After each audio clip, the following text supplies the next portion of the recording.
1.5 साल के अंतराल के बाद करतारपुर साहिब कॉरिडोर अब फिर से खुल गया है। साथियों, गुरु नानक जी ने कहा है, बीच दुनिया सेवी कमाइए त दरगिही बेसन पाइए। यानी संसार में सेवा का मार्ग अपनाने से ही जीवन सफल होता है। हमारी सरकार इसी सेवा भावना के साथ देशवासियों का जीवन आसान बनाने में जुटी है। न जाने कितनी पीढ़ियां जिन सपनों को सच होते देखना चाहती थी, भारत आज उन सपनों को पूरा करने का भरपूर प्रयास कर रहा है।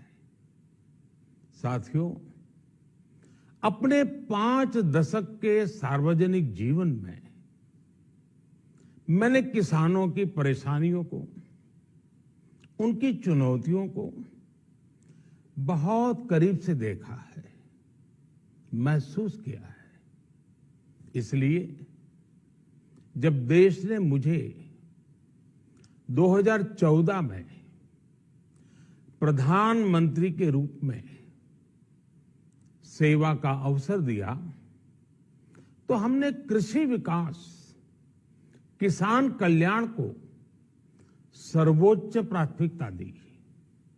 साथियों, इस सच्चाई से बहुत लोग अनजान हैं कि देश के 100 में से 80 किसान छोटे किसान हैं। उनके पास 2 हेक्टेयर से भी कम जमीन है। आप कल्पना कर सकते हैं,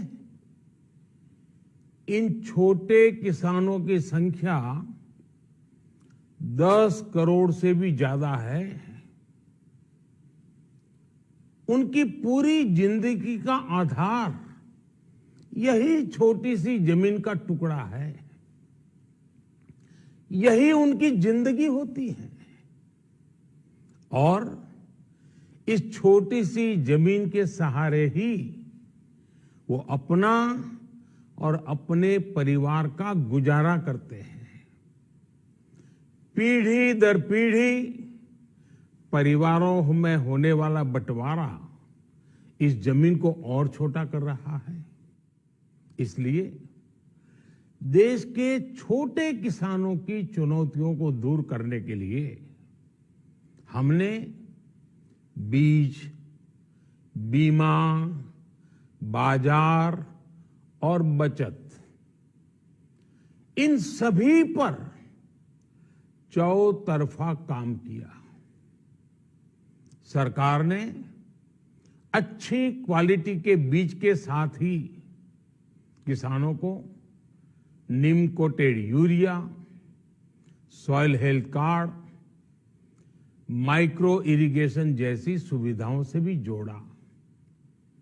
हमने 22 करोड़ सॉइल हेल्थ कार्ड किसानों को दिए और इस वैज्ञानिक अभियान के कारण एग्रीकल्चर प्रोडक्शन भी बढ़ा। साथियों, हमने फसल बीमा योजना को अधिक प्रभावी बनाया। उसके दायरे में ज्यादा किसानों को लाए। आपदा के समय ज्यादा से ज्यादा किसानों को आसानी से मुआवजा मिल सके, इसके लिए भी पुराने नियम बदले। इस वजह से बीते 4 साल में 1 लाख करोड़ रुपए से अधिक का मुआवजा हमारे किसान भाई बहनों को मिला है। हम छोटे किसानों और खेत में काम करने वाले श्रमिकों तक बीमा और पेंशन की सुविधाओं को भी ले आए। छोटे किसानों की जरूरतों को पूरा करने के लिए सीधे उनके बैंक खातों में 1,62,000 करोड़ रुपए ट्रांसफर किए, सीधे उनके खाते में। साथियों, किसानों को उनकी मेहनत के बदले उपज की सही कीमत मिले, इसके लिए भी अनेक कदम उठाए गए। देश ने अपने रूरल मार्केट इंफ्रास्ट्रक्चर को मजबूत किया। हमने एमएसपी तो बढ़ाई ही, साथ ही साथ रिकॉर्ड सरकारी खरीद केंद्र भी बनाए। हमारी सरकार द्वारा की गई उपज की खरीद ने पिछले कई दशकों के रिकॉर्ड तोड़ दिए हैं। देश की 1,000 से ज्यादा मंडियों को ई नाम योजना से जोड़कर हमने किसानों को कहीं पर भी अपनी उपज बेचने का एक प्लेटफॉर्म दिया। और इसके साथ ही देश भर की कृषि मंडियों के आधुनिकीकरण पर भी हमने करोड़ों रुपए खर्च किए। साथियों, आज केंद्र सरकार का कृषि बजट पहले के मुकाबले 5 गुना बढ़ गया है। हर वर्ष 1.25 लाख करोड़ रुपए से अधिक कृषि पर खर्च किए जा रहे हैं। 1 लाख करोड़ रुपए के एग्रीकल्चर इंफ्रास्ट्रक्चर फंड के माध्यम से गांव और खेत के नजदीक भंडारण, इसकी व्यवस्था, कृषि उपकरण जैसी अनेक सुविधाओं का विस्तार, ये सारी बातें तेजी से हो रही है। छोटे किसानों की ताकत बढ़ाने के लिए 10,000 एफपीओ किसान उत्पादक संगठन बनाने का अभियान भी जारी है। इस पर भी करीब 7,000 करोड़ रुपए खर्च किए जा रहे हैं। माइक्रो इरिगेशन फंड के आवंटन को भी 2 गुना करके 10,000 करोड़ रुपए कर दिया गया है। हमने क्रॉप लोन भी 2 गुना कर दिया, तो इस वर्ष 16 लाख करोड़ रुपए हो जाएगा। अब पशुपालकों को मछली पालन से जुड़े हमारे किसानों को भी किसान क्रेडिट कार्ड का लाभ मिलना शुरू हो गया है। यानी हमारी सरकार किसानों के हित में हर संभव कदम उठा रही है, लगातार एक के बाद एक नए कदम उठाती जा रही है। किसानों की आर्थिक स्थिति सुधरे, उनकी सामाजिक स्थिति मजबूत हो, इसके लिए पूरी ईमानदारी से काम कर रही है। साथियों,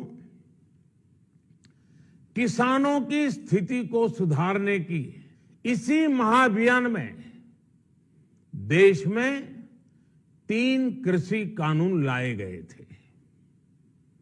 मकसद ये था कि देश के किसानों को, खासकर छोटे किसानों को और ताकत मिले, उन्हें अपनी उपज की सही कीमत और उपज बेचने के लिए ज्यादा से ज्यादा विकल्प मिले।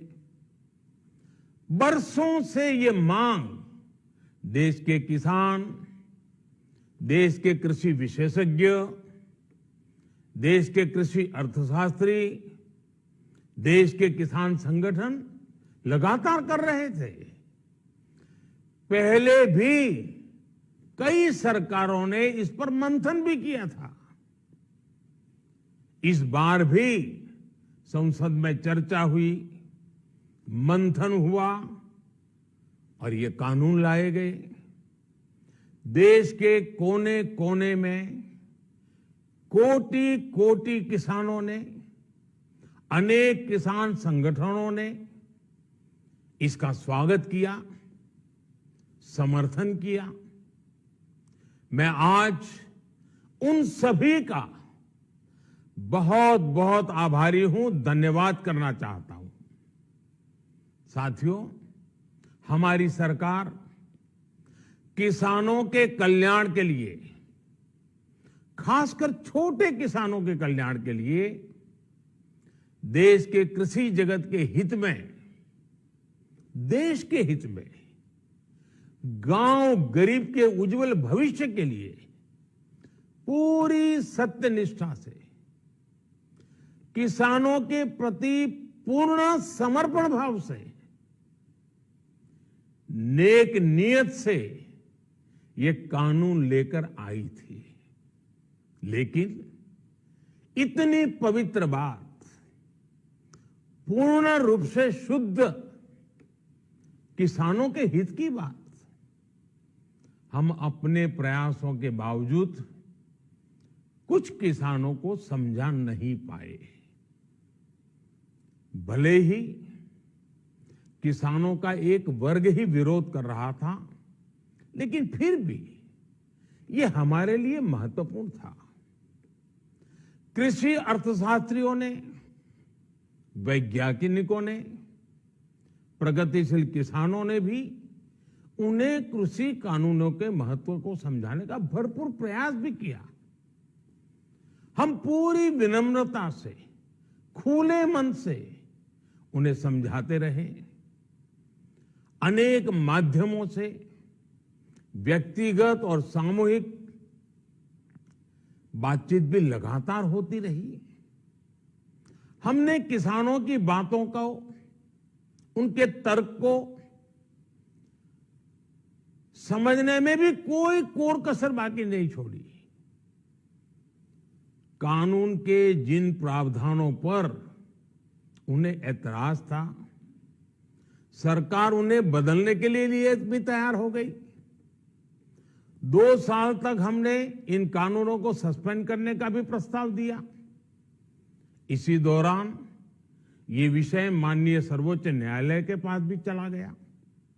ये सारी बातें देश के सामने है, इसलिए मैं इनके अधिक विस्तार में नहीं जाऊंगा।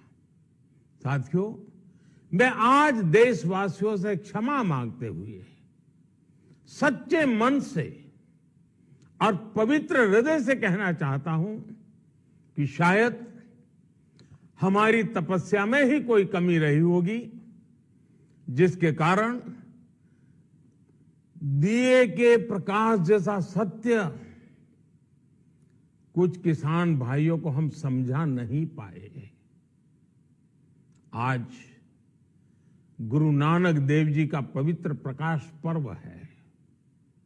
ये समय किसी को भी दोष देने का नहीं है। आज मैं आपको, पूरे देश को ये बताने आया हूं कि हमने 3 कृषि कानूनों को वापस लेने का, रिपील करने का निर्णय लिया है। इस महीने के अंत में शुरू होने जा रहे संसद सत्र में, इसी महीने में, हम 3 कृषि कानूनों को रिपील करने की संवैधानिक प्रक्रिया को पूरा कर देंगे। साथियों, मैं आज अपने सभी आंदोलनरत किसान साथियों से आग्रह कर रहा हूं, आज गुरु पर्व का पवित्र दिन है।